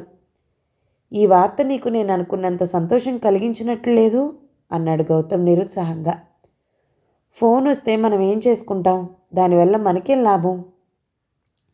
కంపెనీ మనకి ఫోన్ ఇచ్చిందంటే మన అంతస్తు పెరిగిందన్నమాట. మన ఇంట్లో ఫోన్ ఉందంటే చుట్టుపక్కల మనకెంత పేరు. ముక్త, నువ్వు పాదం పెట్టిన వేళ మంచిది. మన ఇంట్లోకి ఫోన్ వస్తుంది. ఆ తర్వాత కారు. కారా? అప్పుడే మనకంత డబ్బా? అంది ముక్త ఆశ్చర్యంగా. అంతా నీ విశేషం. ఏమొచ్చినా నీ కారణంగానే అన్నాడు గౌతమ్ అభిమానంగా. నువ్వు కార్లలో తిరగగలవు, మేడల్లో మసలగలవు, ఫోన్లలో మాట్లాడగలవు అన్న భానుప్రకాష్ మాటలు ఆమెకు మళ్ళీ మళ్ళీ గుర్తొస్తున్నాయి. ఏమొచ్చినా నీ కారణంగానే అన్నాడు గౌతమ్. నువ్వు నాకు నచ్చావు అన్నాడు భానుప్రకాష్. ఇవన్నీ కలిపితే ఏమిటదోలా ఉన్నావు అన్నాడు గౌతమ్. బానే ఉన్నానే. లేదు, రోజులా లేవు నువ్వు. ముక్త సరిగా నవ్వింది. పేరెంటంలో కానీ ఎవరైనా ఏమైనా అన్నారా? ముక్త తల అడ్డంగా ఊపింది. అసలు నిన్ను అడగనే లేదు. పేరెంటం విశేషాలేమిటి? చెప్పాలని ముక్తకు నోటి చివరి దాకా వచ్చింది. సంస్కారం గురించి ఆలోచించే ముందు ఈ సంభాషణను నీ భర్తకు చెప్పుకోగలవేమో ఆలోచించు. అతడి సంస్కారం గురించి తెలుస్తుంది నీకు అన్న భానుప్రకాష్ మాటలు ఆమెని అప్పుడు హెచ్చరించాయి. భానుప్రకాష్ తనతో మాట్లాడినాకనే భర్తకు ఫోన్ సదుపాయం ఇచ్చాడు. ఈ విషయం గౌతమ్కి తెలిస్తే ఏమనుకుంటాడు? గౌతమ్ సంస్కారాన్ని నేను శంకించకూడదు అనుకుంది ముక్త. అయితే ఆమె రిస్క్ తీసుకోలేదు. గౌతమ్ ఆఫీస్కి వెళ్ళిపోయాడు. అంట్లు తోమి బట్టలుతికి పని మనిషి వెళ్ళిపోయింది. నవలనొకటి తీసుకుంది ముక్త. పుస్తకాలంటే ఆమెకిష్టం. పుస్తకాలంటే, కబుర్లంటే ఇంకా ఇష్టం. కబుర్లకెవరూ దొరకనప్పుడు పుస్తకాలు చదువుతుందామె. నవల ఆమె అభిరుచులకు తగ్గట్లుగానే ఉంది. ఒక స్త్రీ, ఇద్దరు ప్రేమికులు. ఇద్దరిలో ఒకడు దుర్మార్గుడు, ధనవంతుడు. రెండోవాడు మంచివాడు, పేదవాడు. స్త్రీ రెండో వాణ్ణి ప్రేమించింది. కానీ ఆ స్త్రీ తండ్రికి క్యాన్సర్. జబ్బుకు వైద్యం చేయించాలంటే డబ్బు పలుకుబడి కావాలి. దుర్మార్గుడు స్త్రీకి సాయం చేస్తానన్నాడు. ఆమె తనని పెళ్లి చేసుకోవాలని షరతు పెట్టాడు. ఆమె తనని పెళ్లి చేసుకుంటే ఆమె కోసం తన జీవిత పథాన్ని మార్చుకుని మంచివాడినైపోతానన్నాడు. ఆమె తనని కాదంటే మరింతగా చెడిపోతానని, అందుకు ఆమె బాధ్యురాలవుతుందని బెదిరించాడు. ఒక పక్క జబ్బులో బాధపడుతున్న తండ్రి, మరోపక్క నూరేళ్ల పంటకై ఎదురు చూసే పేద ప్రియుడు. ఆమె ఏం చేయాలి? కొంచెంగా అటు ఇటు మార్పులతో శతాబ్దాలుగా కవులను, రచయితలను ప్రభావితం చేస్తున్న కథ ఇది. నవల రచయిత నేర్పుగా కథను నడిపిస్తున్నాడు. ముక్త నవల చదువుతూ లోకాన్ని మర్చిపోయింది. టెలిఫోన్ ట్రింగుమనే వరకు ఆమె నవలాలోకం నుంచి బయటపడలేదు. హలో అందామె. మాట్లాడేది ముక్త కదూ అంది అవతలి గొంతు. అవును, మీరెవరు? భానుప్రకాష్. ఉలిక్కిపడింది ముక్త. నవల కలిగించిన ముక్తంతా విడిపోయింది ఆమెకు. ఫోన్ బాగా పనిచేస్తోందా అన్నాడు భానుప్రకాష్. అప్పుడప్పుడు నీతో కబుర్లు చెప్పుకునేందుకు వీలుగా ఉంటుందని నేనే మీ ఇంట్లో ఫోన్ ఏర్పాటు చేయించాను. తెలుసు, తెలివైన దానివి నువ్వు. థ్యాంక్స్. ఒప్పుకుంటే చాలదు, నీ తెలివి చూపించాలి. అంటే? ఆధునిక ప్రపంచంలో భర్తల ప్రగతికి అందమైన భార్యలే సోపానాలు అన్నాడు భానుప్రకాష్. ఇలాంటి మాటలు నాకు నచ్చవు. చిన్నప్పుడు మా నాన్న రోజు చదువుకోమని నీతి బోధ చేస్తే నాకు నచ్చేది కాదు. అయినా విన్నాను, చదువు వచ్చింది. అయితే ప్రతి విషయంలోనూ ప్రగతి పదానికి కొన్ని మార్గాలుంటాయి. అవి మనకు నచ్చకపోయినా అనుభవజ్ఞులు చెప్తే వినాలి. ఒక వయసు దాటాక మనిషికి ఎవరి సలహాలు అవసరం ఉండవు. నిజం చెప్పావు, కానీ నీకింకా వయసు దాటలేదు. ఇంతకీ మీరేం చెప్పదలుచుకున్నారు? మీరు కాదు, నువ్వు. ముక్త ఫోన్ పెట్టేయాలనుకుంది, కానీ అది సరికాదనిపించింది. అంత సులభంగా నేను అందరినీ నువ్వు అనలేను అంది. సులభ పద్ధతి నేను చెప్తానుగా. వద్దు అంది ముక్త. ముక్త, ఒకరికొకరు ఎదురైనప్పుడు ఎన్నో మాట్లాడుకోవాలనిపిస్తుంది. మొహం అటం అడ్డొస్తుంది. అలాంటప్పుడు ఉత్తరాలు పనికొస్తాయి. మనిషికి నోటితో చెప్పలేనివి ఉత్తరాల్లో అక్షరాల రూపంలో చెప్పుకోవచ్చు. కానీ అందరికీ ఉత్తరాలు రాయటం రాదు. పెదవి పలికించే అక్షరాన్ని కాగితం మీదకి తరలించటం ప్రత్యేకమైన కళ. ఆ కళలో ప్రావీణ్యం లేక ఎందరో స్నేహితులై ఎదురుపడి మాట్లాడుకోలేక, అటు ఉత్తరాలు రాసుకోలేక ఒకరికొకరు క్రమంగా దూరం అయిపోయారు. మనకు అలాంటి దుర్గతి లేదు. మనం ఉత్తరాలు రాసుకోని అవసరం లేదు. మాట్లాడుకునేటప్పుడు ఒకరికొకరు ఎదురు పడనవసరమూ లేదు. ఫోన్ ఉంది, నిస్సంకోచంగా చనువుగా మాట్లాడుకుందాం. మాట్లాడుకోవడానికి ఏముంది అంది ముక్త. నువ్వు నా అందాన్ని పొగుడు, వింటాను. నా వల్ల కాదు. పోనీ నీ అందాన్ని నేను పొగుడుతాను, విను. What is this mister Bhanuprakash అంది Mukta. This is for my inspiration. మీ ఇన్స్పిరేషన్తో నాకేంటి పని? నా ఇన్స్పిరేషన్ వల్ల లాభమంతా నీకే. ఇన్స్పిరేషన్తో నేను కంపెనీ గురించి పాటుపడలేదు. కంపెనీ వృద్ధి పొందుతుంది. కంపెనీతో పాటే నీ భర్త కూడా. ముక్త మాట్లాడలేదు. ఫోన్ పెట్టేకు, నేను ఇంకా మాట్లాడుతున్నాను. ముక్త వింటోంది. అతడు ఆమె అందాన్ని పొగుడుతున్నారు. పేరంటంలో ఆమె ఎలా తనకు కనపడిందో వర్ణిస్తున్నాడు. ఆ వర్ణనలో అసభ్యత లేదు, కవిత్వం ఉంది. ఆ పొగడ్తలు ఆమెకు సంతోషం కలిగించలేదు. ఎలా ఉన్నాయి నా మాటలు అన్నాడు భానుప్రకాష్ చివరిలో. అంటే నీ అందానికి న్యాయం చేకూర్చానా? నాకు పెళ్లి కాగానే నా అందానికి న్యాయం జరిగింది. వేరెవరూ నా అందానికి న్యాయం చేకూర్చనవసరం లేదు. ముక్త, భర్త వేరు, స్నేహితుడు వేరు. ఈ తేడా తెలుసుకునే సంస్కారం నువ్వు పెంచుకోవాలి. ప్రస్తుతానికి సెలవు. అవతల ఫోన్లో క్లిక్కుమన్న చప్పుడు వినిపించింది. ముక్త తను ఫోన్ పెట్టేసింది. వారం రోజుల్లో ముక్తకు భానుప్రకాష్ నుంచి 4 సార్లు ఫోన్ వచ్చింది. అతడి మాటల్లో సభ్యత లోపించటం లేదు, కానీ అతడి ఊహలు మాటల్లో స్ఫురిస్తున్నాయి. ముక్తకు చాలా ఇబ్బందిగా ఉంటోంది. స్నేహం పేరిట అతడు చనువు పెంచుకుంటున్నాడు. ఆఫీస్లో గౌతమ్కు ప్రత్యేకమైన గౌరవం లభిస్తోంది. అందమైన భార్యలు భర్తల ప్రగతికి సోపానాలు, ఇది భానుప్రకాష్ అభిప్రాయం. అతడు తన నుంచి ఏం ఆశిస్తున్నాడు? ఈ విషయంలో భానుప్రకాష్ ముందడుగు వేయకుండా ఎలా ఆపాలి? అప్పుడు ఆమెకు సంధ్య గుర్తొచ్చింది. సంధ్య తననెంతో ఆప్యాయంగా ఆదరించింది. ఆమెకు భర్త గురించిన నిజం తెలుసా? తెలియకపోతే తను చెప్తే? ముక్త సంధ్యను ఫోన్లో పలకరించింది. ఫోన్లో ఏం మాట్లాడుకుంటాం, కాసేపు మా ఇంటికి రాకూడదు అంది సంధ్య. ముక్త సరేనన్నాననుకుంది. కానీ పేరంటం జరుగుతున్నప్పుడే భానుప్రకాష్ వచ్చేసి తనతో తను కోరిన విధంగా మాట్లాడగలిగాడు. ఇప్పుడు మళ్ళీ ఇంటికి వస్తే? నేను మీ ఇంటికి వచ్చాను, మీరే ఓసారి మా ఇంటికి రావాలి. మీరు కాదు, నువ్వు అంది సంధ్య. చటుక్కున ముక్తకు భానుప్రకాష్ మాటలు గుర్తుకొచ్చాయి. అంత సులువుగా కొత్తవారిని నేను నువ్వు అనలేను. కానీ మా వారి మాట నాకు శిలాశాసనం. మీ వారి గురించే మాట్లాడాలి, మా ఇంటికి రండి. ముక్త, అక్కా చెల్లెలలా మసలమని నీ గురించి వారు నాకు చెప్పారు. నువ్వు నన్ను నువ్వు అనకపోతే ఏ చనువుతో ఏ పేరంటమూ లేకుండా మీ ఇంటికి రాను అంది సంధ్య. అక్క, అర్జెంటుగా నీతో మాట్లాడాలి, మా ఇంటికి రా అంది ముక్త. అలా మాట్లాడినందుకు ఆమెకు అదోలా ఉంది. కాసేపట్లో కారు ఆమె ఇంటి ముందు ఆగింది. డ్రైవర్ను గంట పోయాక రమ్మని పంపేసింది సంధ్య. ముక్త ఆమెను సాదరంగా ఆహ్వానించింది. సంధ్య ఇల్లంతా చూసి ఎంత బాగా సర్దుకున్నారు అని మెచ్చుకుంది. మీ ఇంటితో పోలిస్తే ఇదే ఉంది అంది ముక్త. మా ఇంట్లో ఉన్నది వైభవం, మీ ఇంట్లోది అభిరుచి అంది సంధ్య. వైభవంలో అభిరుచి ఉండదా? ఉండొచ్చు, కానీ అభిరుచికి వైభవం అవసరం లేదు. నువ్వు చాలా బాగా మాట్లాడగలవు. అంతా మా వారి దగ్గర నేర్చుకున్నాను. ముక్త వెంటనే, నీకు మీ వారంటే ఆరాధన కదూ అంది. ఏ భార్యకు భర్త అంటే ఆరాధన ఉండదు అంది సంధ్య. ముక్త మాట్లాడలేదు. మా వారికి అందం ఉంది, పర్సనాలిటీ ఉంది, సంభాషణ చాతురి ఉంది, హోదా ఉంది, డబ్బు ఉంది. అటువంటి వారిని ఆరాధించకపోతే ఆ భార్యలోనే ఏదో లోపం ఉండాలి అంది సంధ్య. కానీ మెరిసేదంతా బంగారం కాకపోవచ్చు అంది ముక్త. అంటే? మీ వారి గురించి నేను చెడ్డగా విన్నాను. సంధ్య ముఖం ఎర్రపడింది. చెడ్డగా అంటే? వారి ప్రవర్తన మంచిది కాదట. వ్యాపారంలో సాదాసీదాగా పైకొచ్చేవారుండరు. ప్రవర్తన అంటే వ్యాపారానికి సంబంధించింది కాదు, ఆయన వ్యక్తిత్వానికి సంబంధించింది. చెప్పు అంది సంధ్య. ఆయన ఆడపిల్లల్ని వలలో వేసుకునేందుకు ప్రయత్నిస్తారుట. సంధ్య నవ్వి, ఆడపిల్లల వలలో ఆయన పడకుండా ఉండాలని నా కోరిక. వలలో వేసుకుందామన్నా ఆయనకు అవకాశమేది అంది. అంటే? ఆయన వల వేద్దామనుకునేలోగానే వాళ్ళు ఆయనపై వల విసురుతున్నారు. ఆయన పొజిషన్ అలాంటిది. తనకి ఆయన పొజిషన్కి సంబంధం ఏమిటి?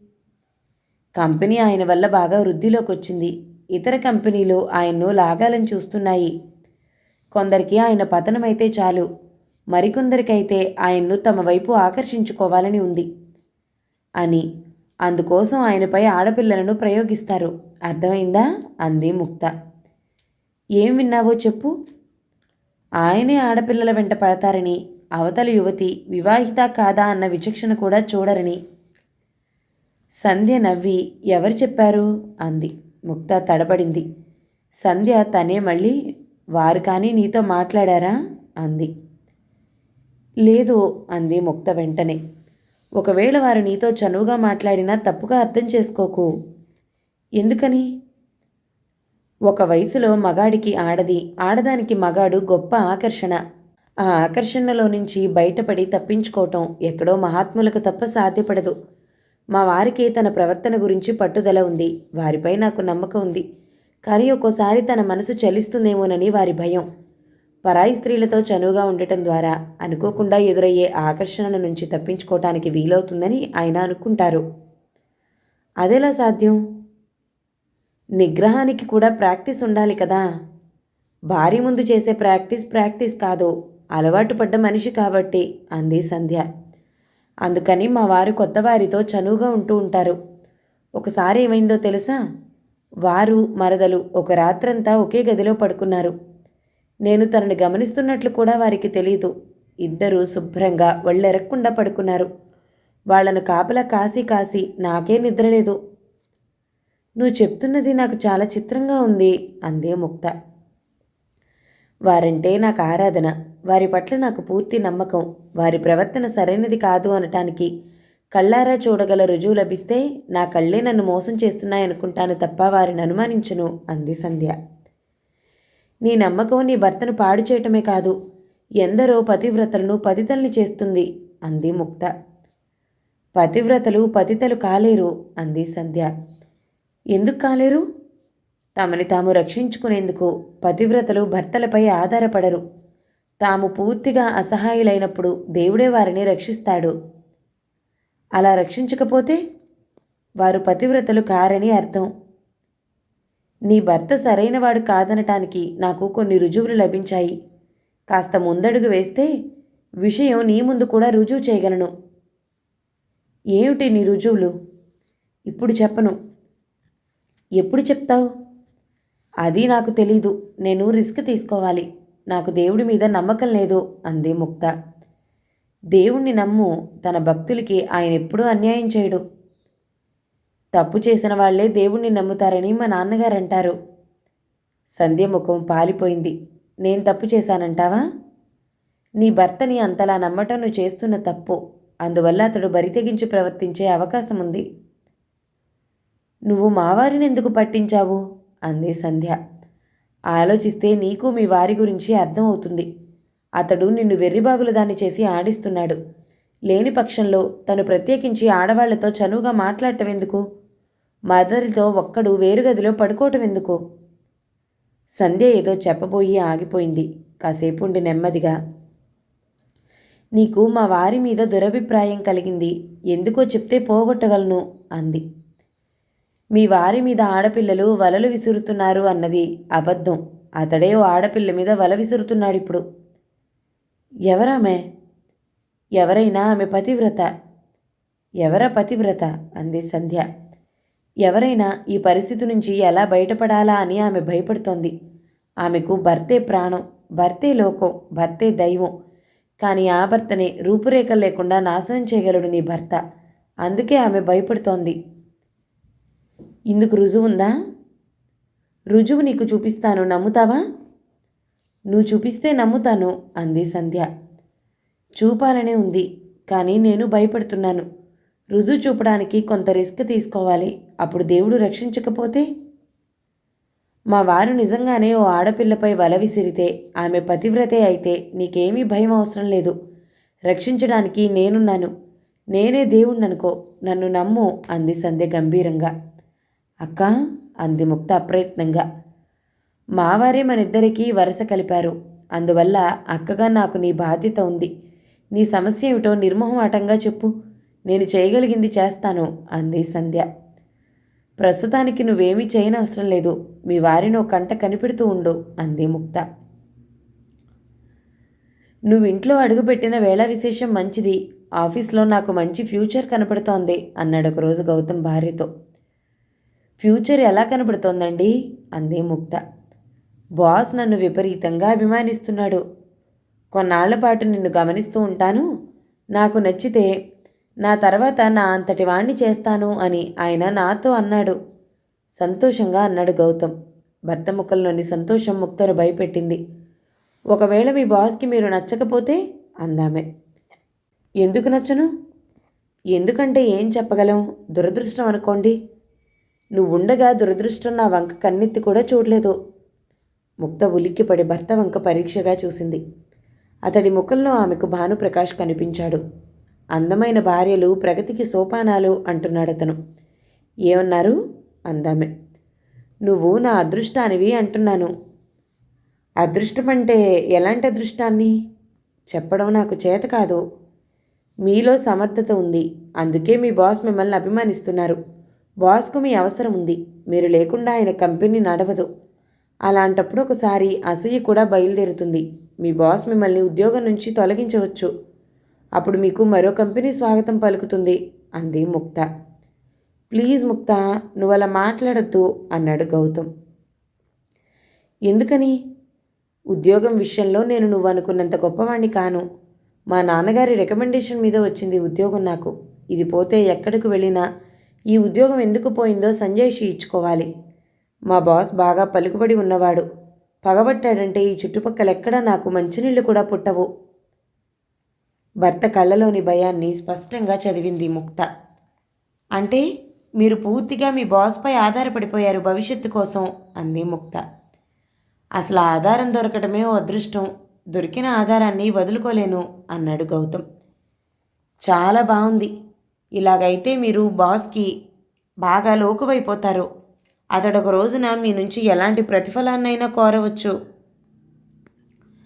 ఆయన నా నుంచి ప్రతిఫలం ఎందుకు కోరతాడు? కోరినా నేను ఆయనకి ఇవ్వగలిగింది ఏముంది అన్నాడు గౌతమ్. ముక్త మాట్లాడలేదు. మంచి మూడు పాడు చేసేసావు ముక్త అన్నాడు గౌతమ్. నా మూడు కూడా పాడైంది. తన భర్త అందరికంటే అధికుడిగా ఉండాలని ఏ భార్య అయినా కోరుకుంటుంది. మీరు బాస్కి బానిసలని తెలిస్తే నాకెంతో బాధగా ఉంటుంది అంది ముక్త. బాస్కి బానిస కావటంలో వింతే ఉంది. అది మన దేశ సాంప్రదాయం అన్నాడు గౌతమ్. మీ బలహీనతను మన సాంప్రదాయానికి అంటగట్టకండి. నీకు ప్రపంచం తెలియక అలా అంటున్నావు అన్నాడు గౌతమ్. హై స్కూల్లో హెడ్ మాస్టర్కి మిగతా టీచర్స్ బానిసలు. వ్యక్తిత్వం ఉండి ఎదిరించిన వాడు మన్య ప్రాంతాలకు ట్రాన్స్ఫర్ అవుతాడు. యూనివర్సిటీలో ప్రొఫెసర్కి మిగతా స్టాఫ్ అంతా బానిసలు. వ్యక్తిత్వం చూపాలనుకుంటే చాలు భవిష్యత్తును కోల్పోతాడు. ఇది విద్యారంగం. లేబొరేటరీలో డైరెక్టర్కి సైంటిస్టులు బానిసలు. స్వతంత్ర భావాలు ఉన్నవాడు నోబెల్ ప్రైజ్ కొట్టే విశేషం కనిపెట్టినా అది ల్యాబొరేటరీ గోడలు దాటి బయటికి రాదు. అది వైజ్ఞానిక రంగం. క్రీడా రంగంలో ఆటగాళ్లు యాజమాన్యానికి బానిసలు. రాజకీయ రంగంలో రాజకీయవాదులు నాయకులకు బానిసలు. శతాబ్దాల తరబడి భారతీయులు విదేశీయులకు బానిసలుగా ఉన్నారు. స్వతంత్రం వచ్చాక స్వదేశీయులకు బానిసలయ్యారు. మీరన్నది నిజమే కావచ్చు, కానీ కనీసం నా ముందైనా ఈ నిజం ఒప్పుకోకండి, నాకు తృప్తిగా ఉంటుంది అంది ముక్త. ఏం చేయమంటావో చెప్పు అన్నాడు గౌతమ్. కాసేపు మీ బాస్ని తిట్టండి. బాస్నా? ఎందుకు? నా సంతోషం కోసం. నా బాస్ని తిడితే నీకెందుకు సంతోషం? ఆఫీస్లో అతడితో ఎలా ఉంటున్నారో నాకు తెలీదు. ఇంట్లోనైనా అతన్ని తిడితే అతడి కంటే మీరే గొప్పవారనిపిస్తుంది. అదో తృప్తి నాకు. గౌతమ్ ఏదో అనబోయి చుట్టూ చూశాడు. చిన్న పడక గది. గది మధ్యన మంచం. మంచంపై తను ముక్త. పైన సీలింగ్కు ఫ్యాన్ వేలాడుతోంది. గది తలుపు గడియ వేసుకున్నారు ఇంట్లో ఎవరూ లేకున్నా. గది చుట్టూ గోడలు. తిరుగులేని ఏకాంతమది. ఆ ఏకాంతంలో తను ముక్త. అక్కడ తనేం చేసినా చూసేవారు లేరు. తనేమన్నా వినేవారు లేదు. ఏది గోడ దాటిపోదు. చుట్టూ చూశాడు గౌతమ్. గోడలే కనిపించాయి. తిట్టండి అంది ముక్త. వద్దు. ఏం, ఇక్కడెవరు లేరుగా? ఏమో, గోడలకు చెవులుంటాయంటారు. ముక్తకి కోపం వచ్చి మరోవైపు తిరిగింది. గౌతమ్ ఆమె నడుం మీద చేయి వేశారు. ముక్త, నువ్వు పక్కనుండగా ఎవరినో తిట్టి సమయం వృధా చేసుకోలేను, వర్ణిస్తాను అన్నాడు. ముక్త మాట్లాడలేదు. అతడు ఆమెను వర్ణించసాగాడు. తన కంటికి ఆమె ఎలా కనపడుతుందో వర్ణిస్తున్నాడతను. ముక్తకు భర్త మాటలు వినపట్టం లేదు. ఫోన్లో భానుప్రకాష్ పేరెంటల్లో తాను ఎలా కనపడింది వర్ణిస్తున్నాడు. ఆ మాటలే ఆమె చెవుల్లో గింగురుమంటున్నాయి. భానుప్రకాష్ వర్ణన ముందు గౌతమ్ వర్ణనే పేలవంగా ఉంది. ముక్త భానుప్రకాష్కి పరాయి ఆడది. గౌతమ్కి కట్టుకున్న భార్య. గౌతమ్ వర్ణన పేలవంగా ఉండటానికి ఇదే కారణమా? పరాయి స్త్రీ పుట్టించగల భావావేశం భార్య పుట్టించలేదా? లేక భానుప్రకాష్ బాస్, గౌతమ్ బానిస. తన బానిస మనస్తత్వాన్ని భార్య ముందు కూడా వదిలిపెట్టలేకపోవటం వల్ల ముక్తకు గౌతమ్ వర్ణన పేలవంగా అనిపించిందా? లేక... ముక్త ఉలిక్కిపడింది. గౌతమ్ తనను కట్టుకున్న భర్త. భానుప్రకాష్ పరాయి మగాడు. అందుకే తనకు అతడి వర్ణన బాగుందా? ఇందులో ఏది నిజం? నిజమేదైనప్పటికీ ఆ రాత్రి తొలిసారిగా ఓ విశేషం తెలుసుకున్నాడు గౌతమ్. అన్ని సమయాల్లోనూ ఆడవాళ్లు పొగడ్తలకి లొంగరు. హలో, ముక్తేనా మాట్లాడుతుంది? ముక్త ఆ గొంతును సులభంగా గుర్తుపట్టింది. ఇంట్లో ఉండమేమోనని భయపడ్డాను. ముక్త మాట్లాడలేదు. గౌతమ్ చాలా ఉత్సాహంగా ఉంటున్నాడు ఆఫీస్లో. అతడిలో ఆశలు పెంచేస్తున్నాను. ఇదంతా ఎందుకో తెలుసా? తెలీదు. అతన్ని ఎవరెస్ట్ శిఖరాగ్రానికి తీసుకెళ్తాను. అప్పుడు... వద్దు అంది ముక్త. ఏమిటి వద్దు? మా వారిని ఏమి చెయ్యొద్దు. ఏమి చేయను, అంతా నీలో ఉంది. నేనేం చెయ్యాలి? నువ్వేమీ చేయనవసరం లేదు. అభ్యంతర పెట్టకుండా ఉంటే చాలు అన్నాడు అతను. హద్దు మీరుతున్నారు. నువ్వు కూడా నన్ను నువ్వు అను. హద్దులు ఎవై తొలగిపోతాయి? హద్దులు తొలగాలని నేను అనుకోవటం లేదు. నీ భర్త ఎవరెస్ట్ శిఖరం వైపు వెళ్తున్నాడు. ముక్తకి ఏం చెప్పాలో తెలియలేదు.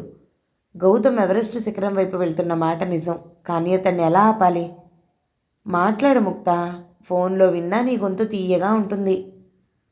మా వారికి అన్యాయం చేయొద్దు అందామె. అది నీలో ఉంది. నన్ను మా వారికి అన్యాయం చేయమనొద్దు అంది ముక్త. ఆధునిక ప్రపంచం గురించి నీకు తెలియకపోవటం నా దురదృష్టం. నీ కారణంగానైనా సరే తను పైకి రావాలని నీ భర్త అనుకుంటాడు. అది అన్యాయమని నువ్వు అనుకుంటే నీకు ప్రపంచ జ్ఞానం లేదనుకోవాలి. నాకున్న జ్ఞానం చాలు నాకు. ఈ ఊళ్ళో అజంతా ఇంటర్నేషనల్ ఉంది. రోజు మధ్యాహ్నం 2 గంటలకి ఊళ్ళోని ఆఫీసర్స్ కార్లలో అక్కడికి వస్తారు. ఎందుకో తెలుసా? తెలీదు. ఎందుకు? తమ భార్యలని అక్కడ దిగవిడిచి వెళ్తారు. వారు అక్కడ హోటల్లో కొన్ని గంటలు గడిపి వెళ్తారు. ఫలితంగా వారికి కార్లు, బంగళాలు, వైభోగాలు. ముక్త మాట్లాడలేదు. నెలకి 2-3 వేలు తెచ్చే ఆఫీసర్ కేవలం జీతం మీద వైభవాన్ని కొనుక్కోలేడు. అందుకే ఇటీవల ఆఫీసర్లు అందమైన భార్యలనే పెళ్లి చేసుకుంటున్నారు. వారిని తమ ఆర్థిక, సాంఘిక ప్రగతికి సోపానాలుగా వాడుకుంటున్నారు. ముక్తకి ఒళ్ళు జలధరించింది. నేను నమ్మను అందామె. నీ నమ్మకంతో పని లేకుండా జరిగిపోతున్న నిజమిది. అయినా సరే నేను నమ్మను. ఎందుకని? మీరు చెప్పారు కాబట్టి. పోనీ నీ భర్తని నమ్ముతావు కదా, అతన్నే అడిగి తెలుసుకో. ఈ విషయమై ఒకరిని అడగాల్సిన అవసరం, కుతూహలం నాకు లేవు. అలా అనకు. నీ మంచి కోరే చెప్పాను, ఆలోచించుకో అవతల క్లిక్ మంది. యాండి, అజంతా ఇంటర్నేషనల్ గురించి మీకు తెలుసా అంది ముక్త భర్తతో. అదో స్టార్ హోటల్. అది కాదు, ఇంకా ఇంకా అంటే తడపడాయిస్తూనే తన సందేహం బయట పెట్టింది ముక్త. ఎవరు చెప్పారు నీకు అన్నాడు గౌతమ్ ఆశ్చర్యంగా. తడబడింది ముక్త. ఎవరు చెప్పారు? ఈ వీధిలోనే పంకజం గారని. పంకజం, ముక్త చాలా అరుదుగా మాట్లాడుతూ ఉంటారు. పంకజం నోరు మంచిది కాదని ఆ వీధిలో చెప్పుకుంటారు. అందుకే ఆ పేరు చెప్పిందామె. గౌతమ్ నిట్టూర్చి, నీకిది తెలుసుకోవాలని ఎందుకు అనిపించింది అన్నాడు. లోకంలో ఇలాంటివి కూడా ఉంటాయా అని. ఉంటాయి అన్నాడు గౌతమ్. అంటే ఇది నిజమేనా? ఛీ అంది ముక్త. చీ అనడానికి ఎందులో తప్పే ఉంది? మీకిందులో తప్పనిపించడం లేదు? లేదు. తప్పనిపించడం లేదా? రెట్టించింది ముక్త. సావధానంగా విను అన్నాడు గౌతమ్. శీలం అన్నది మనిషి కల్పించి కూర్చున్నది. ధర్మం అన్నది బలవంతుడు బలహీనుణ్ణి శాసించటానికి సృష్టించింది. విదేశాల్లో శీలానికి ప్రాముఖ్యత లేదు, పవిత్రతకు అర్థం లేదు. ఆ దేశాలు సిరి సంపదలతో తొలతూగిపోతున్నాయి. ఏ దేశాల్లో పవిత్రత పేరిట స్త్రీ అణగదొక్కబడుతుందో ఆయా దేశాలు ప్రగతి సాధించలేకపోతున్నాయి. దేశ ప్రగతి మనిషిలో ఉంది, మనిషి ప్రగతి స్త్రీలో ఉంది. స్త్రీ దానికి ప్రాముఖ్యతను, పవిత్రతను అంటకట్టి అది కాపాడడానికే జీవితాన్ని అంకితం చేసినంతకాలం మనిషి ప్రగతిని సాధించలేడు. అజంతా ఇంటర్నేషనల్కు తమ భార్యలను తీసుకుని వెళ్తున్న ఆ ఆఫీసర్లు అదృష్టవంతులు. శీలం ప్రాముఖ్యతను తొలగిస్తే వారు చేసిన దాంట్లో తప్పేమీ లేదు. వారి ప్రగతిని ఎవరూ ఆపనూ లేరు. అయితే ఇలాంటి తప్పు మీరు కూడా చేస్తారా అంది ముక్త. గౌతమ్ ఉలిక్కిపడి, నా సంగతి నేను ఆలోచించలేదు అన్నాడు.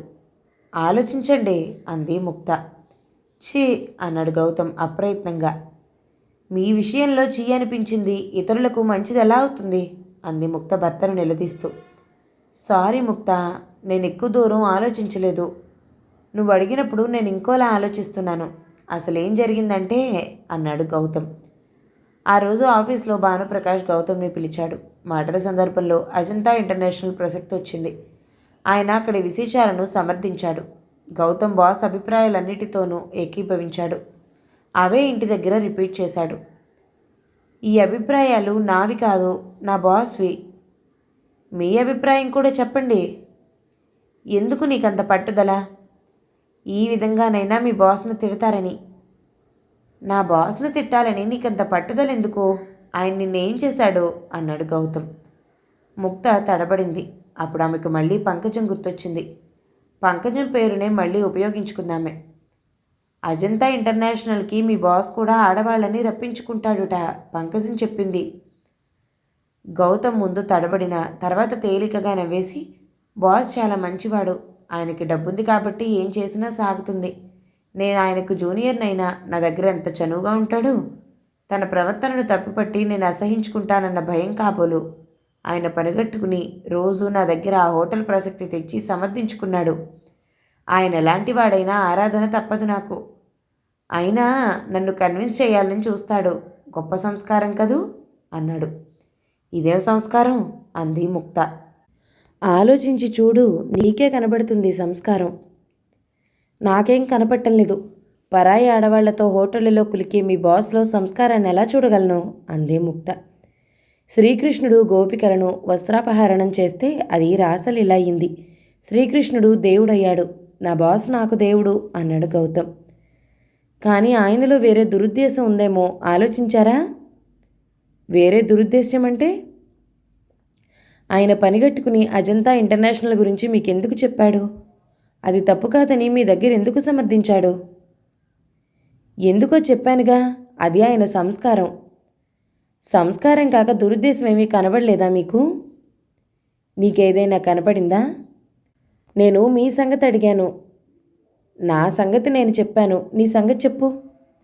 ఈయనకెలా చెప్పేది అనుకుంది ముక్త. మనసులో ఆమెకు రవంత అనుమానం కూడా వచ్చింది. భర్తకు నిజంగా అసలు విషయం స్ఫురించలేదా, లేక నటిస్తున్నాడా అని. హలో అంది ముక్త భయపడుతూనే. Sweet voice. ఆ గొంతు ముక్త గుర్తుపట్టి, ఎందుకు మీరిలా మాటిమాటికి ఫోన్ చేసి నన్ను వేధిస్తారు అంది. నాలో వేదన ఉంది అన్నాడు భానుప్రకాష్. ప్లీజ్ ఇక మీదట ఇలా ఫోన్ చేయొద్దు. నువ్వు నన్ను కలుసుకుంటానంటే ఫోన్ చేయటం మానేస్తాను. కలుసుకోవటం ఎందుకు? నీ భర్త ప్రగతి కోసం. నా భర్తకి ఈ ప్రగతి చాలు. ఆ మాట అతడిని చెప్పమను. మిమ్మల్ని అతడు తెలుసుకోలేకపోతున్నాడు. తెలుసుకోగలిగిన రోజున ఏమైనా జరుగుతుంది. నన్ను అతడు తెలుసుకున్నాడు, నువ్వే అతన్ని తెలుసుకోలేకపోతున్నావు. ఫోన్లో నవ్వాడు భానుప్రకాష్. అంటే ఇంకా నీకు నీ భర్త ఉద్దేశం తెలియలేదంటే అతను నీ దగ్గర నటిస్తూ ఉండాలి, లేదా నువ్వు నాతో అబద్ధం చెప్తూ ఉండాలి. ముక్తకు చాలా ఉక్రోషం వచ్చింది. ఇక్కడ ముసుగుల గుద్దులాట అనవసరం. ఈరోజు నేను నా భర్తతో మాట్లాడి అసలు విషయం తేల్చేస్తాను అంది. అందులో ప్రమాదం ఉంది అన్నాడు భానుప్రకాష్. ఫోన్లో అతను వివరిస్తుంటే ముక్తకి మతిపోయినట్లయింది. జరుగుతున్నది గౌతమ్కి తెలుసు. తన పరువు కాపాడుకోవటం కోసం అతను తెలియనట్లు నటిస్తున్నాడు. ముక్త నిలదీసి అడిగితే తనకేమీ తెలియదనే అంటాడతను. పైగా ఇంతకాలం నాకెందుకు చెప్పలేదు అంటాడు. నీ ప్రోత్సాహం లేకుండానే వ్యవహారం ఇంతవరకు వచ్చిందా అంటాడు. అక్కడి నుంచి మాటిమాటికి భార్యని అనుమానించటం ప్రారంభించి ఆమెకు జీవితం నరకం చేస్తాడు. అంతవరకు గౌతంలో మనిషిని చూసిన ముక్త ఇక మీదట రాక్షసుణ్ణి చూస్తుంది. అలా ఎన్నటికీ జరగదు అంది ముక్త. ఎందుకు జరగదు? అసహాయుడైన మనిషి తనకంటే అసహాయుల్ని వెతుకుని వేధిస్తాడు. వివాహిత స్త్రీకి మించిన అసహాయులు మన దేశంలో ఎక్కడా ఉండరు అన్నాడు భానుప్రకాష్. ముక్త ఆలోచనలో పడింది. నా మాట విను ముక్త, ఇందులో నువ్వు చేస్తున్న తప్పేమీ లేదు. నువ్వు తప్పనుకుంటున్నావు కాబట్టి అది తప్పైంది. తప్పు కాదని అనుకో, అప్పుడు సమాజంలో నీ స్థాయి తప్పు చేసినా ఎవ్వరూ వేలెత్తి చూపలేని ఎత్తుకు చేరుకుంటుంది. ఈ ప్రసక్తి నీ భర్త ముందు తీసుకురాకు. అతడు తనకేమీ తెలియనట్లే ఊరుకుంటాడు. అతడిని నిలదీశావా, నీకేమీ ప్రయోజనం ఉండదు. వ్యవహారం నీకే ఎదురు తిరుగుతుంది. మీరు నన్ను బ్లాక్మెయిల్ చేస్తున్నారు. లేదు, మధ్యతరగతి బలహీనతలు నీలో నుంచి తొలగించాలని ప్రయత్నం చేస్తున్నాను. అది నీ మంచికే. నా మంచి గురించి మీకెందుకు? నాకు నువ్వు నచ్చటం నీ అదృష్టం. ఏమైనా నేను ఇది భరించలేను. వారితో మాట్లాడతాను. బాగా ఆలోచించుకో. అందువల్ల ఎదురయ్యే ప్రమాదానికి నువ్వు తట్టుకోలేవు. భర్త నిరసనను ఏ స్త్రీ కూడా భరించలేదని నాకు తెలుసు. నీ భర్తపై నీకింకా నమ్మకం ఉంటే అది పోగొట్టడానికి గట్టి రుజువు చూపగలను. అందుకు నువ్వు పని చేయాలి. 4 రోజుల్లో నీ భర్తకో టూర్ ప్రోగ్రాం ఉంది కూడా, నువ్వు వెళ్ళొచ్చు. రాననుకో. అతడితో బయలుదేరి వెళ్ళి తర్వాత ఏం జరుగుతుందో చూడు. ముక్త ఆలోచనలో పడింది. అవతల ఫోన్ క్లిక్ మంది.